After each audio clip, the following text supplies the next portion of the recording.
the source of alternating EMF is connected to pure inductor only, then which of the following is the correct statement?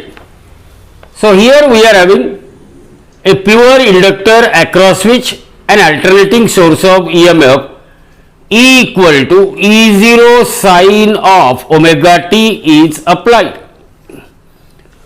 Now when alternating EMF is applied, current flows through an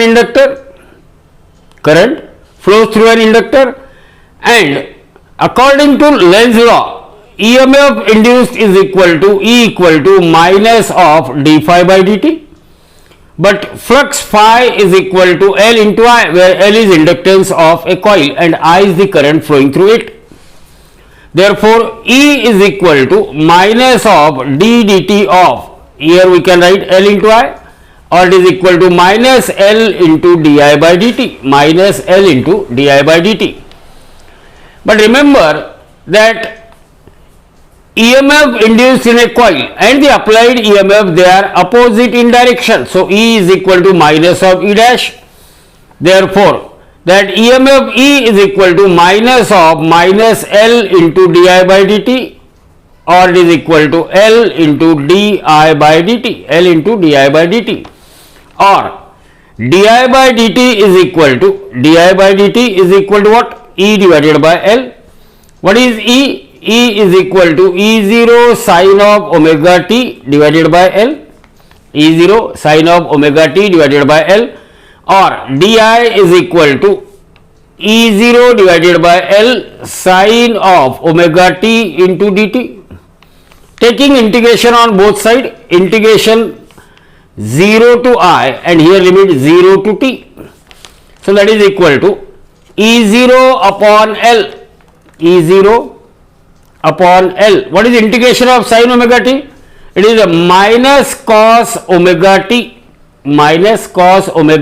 upon omega, limit 0 to t.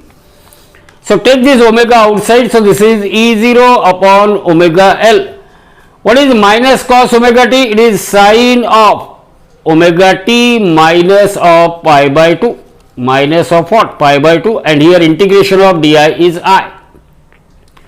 E0 upon omega L is I0, that is peak current, sine of omega t minus of pi by 2.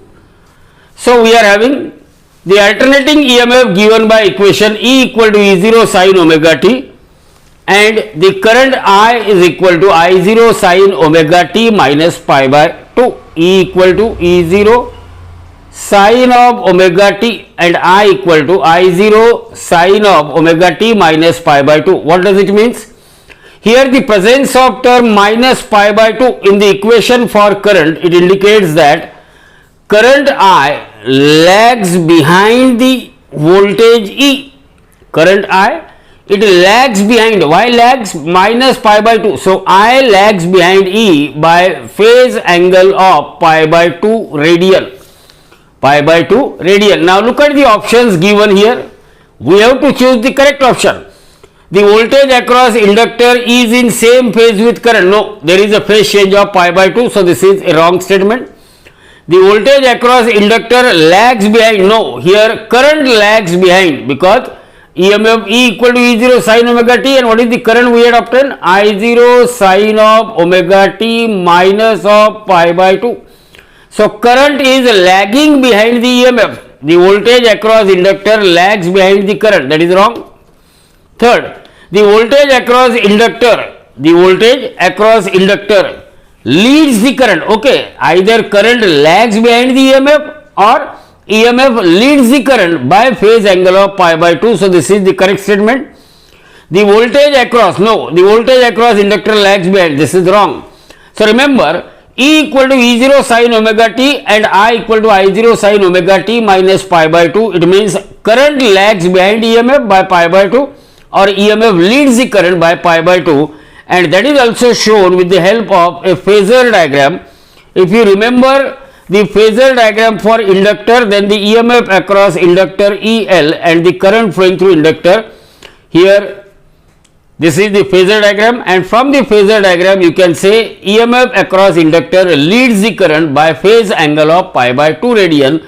So out of 4 options, option C, the voltage across inductor leads the current. See here, voltage across inductor leads the current by phase angle of pi by 2. So option C is the correct option for this question.